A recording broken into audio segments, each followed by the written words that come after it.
Hello बच्चों, math competition class Amit sir की class में आपका बहुत बहुत स्वागत है। बच्चों, सीईटी का एग्ज़ाम 12th लेवल 22 अक्टूबर को होने वाला है। आप अच्छे से तैयारी करें। हमने कल ये तीन बिंदु 12वां, 15वां और 19वां तीनों एक ही टॉपिक के बिंदु हैं। इन दोनों के बारे में हमने कल सीख लिया था। आज मैं बिंदु लेता हूँ दो बिंदुओं के बीच दूरी का अंत्य और बाह्य विभाजन। आप देख लें, बहुत सरल है, क्वेश्चन में गलत होने का चांस ही नहीं है। आप देख लें इसे। और आपसे एक निवेदन भी रहेगा, चैनल को सब्सक्राइब कर लें जिससे सारे वीडियो आप तक तुरंत पहुंच सकें।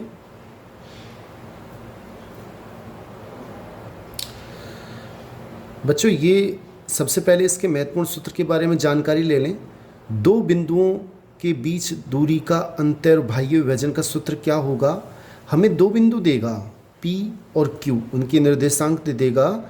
P के निर्देशांक मान लो x1, y1 है, Q के निर्देशांक x2, y2 है, और हमें ये दे देगा m1 अनुपात m2 में कोई बिंदु R इसे विभाजित करता है।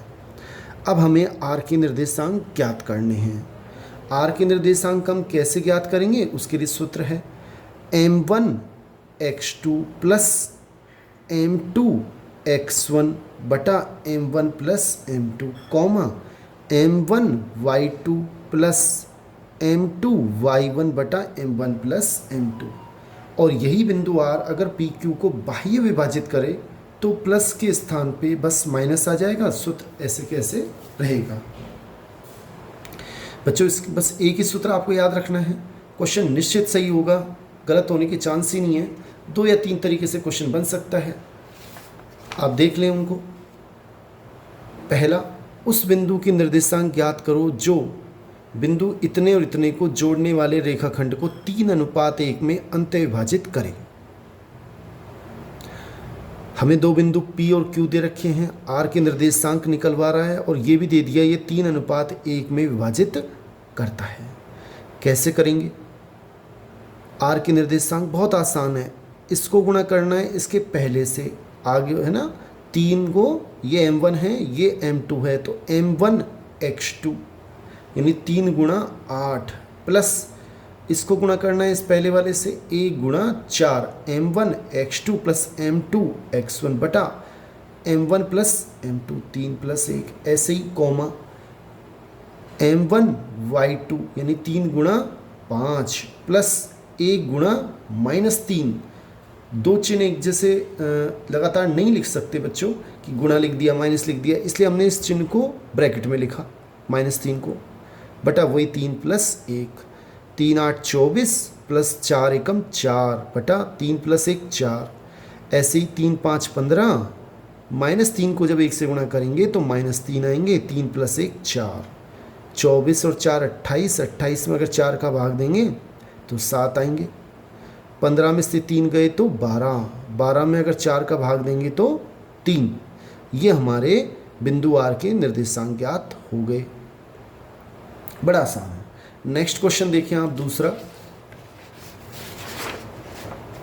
क्वेश्चन इस प्रकार है, ये क्वेश्चन है, बिंदु हमें A और B के बिंदु दे दिए, R के भी बिंदु दे दिए। अब की बार हमें अनुपात नहीं दिया, R के बिंदु दे दिए और हमसे अनुपात ज्ञात करवा रहा है कि ये बिंदु A और B को मिलाने वाले रेखाखंड को किस अनुपात में विभाजित करेगा। मैंने इसको R मान लिया। मैंने माना बिंदु R A B को मिलाने वाले रेखाखंड को λ/1 में विभाजित करता है। ये मैंने माना है कि λ/1 में विभाजित करता है।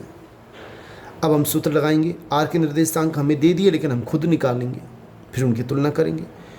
m1 x2 यानी कि ये गुणा इसका पहले वाला 3 गुणा लैम्बडा यानी 3 लैम्बडा हो गए, m1 x2 plus m2 x1, एक को जब -6 से गुणा करेंगे तो -6 बटा लैम्बडा प्लस 1। ऐसे ही इसको गुणा करेंगे इससे -8 लैम्बडा, इसको गुणा करेंगे इससे प्लस के 10 एकम 10 बटा लैम्बडा प्लस 1। अब हम तुलना कर लेते हैं। R के निर्देशांक ये भी हैं, R हमें दे रखे हैं और हमने खुद ने ज्ञात किए। इसका मतलब ये किसके बराबर है? -4 की। ये किसके बराबर है? 6 के। आप किसी एक को भी तुलना कर सकते हैं, आंसर समान आएगा। मैंने तुलना की 3 लैम्बडा माइनस 6 बटा लैम्बडा प्लस 1 बराबर -4। इसके नीचे कुछ नहीं है तो 1 लगा दिया। वज्र गुणा किया, 1 से गुणा करेंगे तो 3 लैम्बडा माइनस 6 बराबर, इसको जब -4 से गुणा करेंगे तो माइनस के 4 लैम्बडा, 4 -4, माइनस के 4 लैम्बडा जब इधर आएंगे तो प्लस के 4 लैम्बडा प्लस 3 लैम्बडा, -6 जब इधर जाएंगे तो प्लस के 6।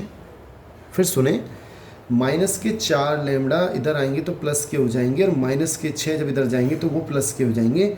7 लैम्बडा बराबर 2, तो लैम्बडा बराबर 2/7, यानी कि 2:7 में अंतः विभाजित करेगा। अगर यहाँ माइनस के 2/7 आते तो बाह्य विभाजित करेगा। ध्यान दें, अभी प्लस का है तो अपन क्या लिखेंगे? 2:7 में अंतः विभाजित। और बाई चांस यही क्वेश्चन में माइनस आता तो अपन लिखते 2:7 में बाह्य विभाजित करेगा। नेक्स्ट क्वेश्चन देखें, क्वेश्चन तीसरा।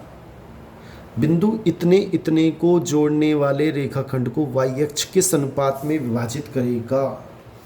ये ए बिंदु है, ये बी बिंदु है, ये मैंने मान लिया कोई y अक्ष है। इस ए बी को आर बिंदु पर काट रहा है और लैम्बडा अनुपात में विभाजित कर रहा है। मैंने माना है, हमसे अनुपात पूछे तो सबसे पहले आप लैम्बडा अनुपात 1 मान लें।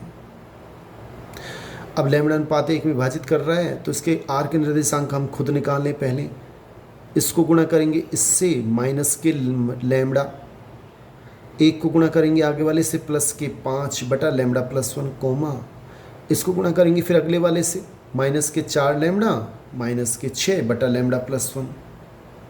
अब हमें एक क्वेश्चन में दे रखा है कि ये ए बी को मिलाने वाले रेखाखंड को y अक्ष किस अनुपात, y अक्ष इसे काट रहा है और y अक्ष का मतलब होता है x निर्देशांक का मान 0। y अक्ष पर x निर्देशांक का मान 0 है। अगर r y अक्ष पर स्थित है तो इसका x निर्देशांक 0 है, यानी कि ये वाले का मान आप 0 कर दें। माइनस का लैम्बडा प्लस 5 बटा लैम्बडा प्लस 1 बराबर 0। 0 के नीचे कुछ नहीं है, मैंने मेरी मर्जी से 1 लगा दिया। और अगर इस क्वेश्चन में बाई चांस x अक्ष पूछता, कहता, अगर x अक्ष किस अनुपात में विभाजित करेगा कहता, हमसे पूछता, तो x अक्ष पे आप क्या करते, y निर्देशांक 0 करते, आपकी बार इसको 0 करते। लेकिन क्वेश्चन में क्या पूछा है, x अक्ष ना पूछ के y अक्ष पूछा है, तो इसमें y अक्ष का मतलब x निर्देशांक 0 होगा, ये 0 होगा। और जब हमने इसको गुणा किया वज्र गुणा, इसको इससे करेंगे माइनस के लैम्बडा प्लस 5, ये 0 हो जाएगा। तो लैम्बडा को जब इधर लेके जाएंगे प्लस का हो जाएगा, तो लैम्बडा बराबर 5, यानी, और इसके नीचे कुछ नहीं, मैंने मेरे से 1 लिख दिया, यानी 5:1 में अंतः विभाजित करेगा। मेरे ख्याल से आपको समझ में आ गया होगा। एक क्वेश्चन और देखें, चौथा। यदि ये 4 बिंदु हमें दे रखे हैं और एक समांतर चतुर्भुज के शीर्ष हैं, तो हमसे पूछ रहा है x और y के मान ज्ञात करो। A B C D. बच्चों क्या होता है, समांतर चतुर्भुज की एक प्रॉपर्टी होती है कि उसके विकर्ण का मध्य बिंदु, AC का विकर्ण उसका मध्य बिंदु और BD के विकर्ण का मध्य बिंदु एक ही बिंदु होता है, दोनों बराबर होते हैं। अब हमने क्या किया, AC का जो मध्य बिंदु वो निकाला। कैसे, कल मैंने बताया था, आप वीडियो देख लें जो हमने पिछले वीडियो में बता रखा है कार्तीय निर्देशांक वाले में, उसमें आप देख लें कैसे बताया था कि इसका पहला यानी x + 1/2 कोमा इसका दूसरा 6 + 2/2 बराबर किसके होगा, 4 + 3/2 y + 5/2। मध्य बिंदु ऐसे निकालते हैं। अब इसका मतलब ये वाला तो बराबर हो गया 3 + 4/2 के, और ये वाला बराबर हो गया इसके, इसका पहला दूसरा बराबर कर दिया, 2 से 2 काट दिया। x + 1 बराबर 3 + 4 7, यानी x बराबर 6, प्लस 1 जब इधर जाएगा माइनस का हो जाएगा। ऐसे ही इसमें 2 से 2 कट गया, ये 8 हो गए, y + 5 बराबर 8, तो y बराबर प्लस के 5 जब इधर जाएंगे तो माइनस के हो जाएंगे, 3 आंसर आएंगे। बच्चों मेरे ख्याल से आपको समझ में आ गया होगा। ये प्रश्नावली आसान है, क्वेश्चन निश्चित अपना सही होगा। चैनल से आप बने रहें, सब्सक्राइब जरूर कर लें, क्योंकि मैं आने वाले टाइम में जैसे ही फटाफट कोर्स करके 5 या 6 दिन बाद अब तक जो कंपटीशन में इन टॉपिकों पर आए हुए क्वेश्चन हम उनको सोल्व करेंगे प्रतिदिन। और निश्चित है कि अगर कोई बच्चा आए हुए क्वेश्चन और एक सिलेबस पे पूर्ण ध्यान दे ले तो उसका सिलेक्शन 100% निश्चित हो जाता है।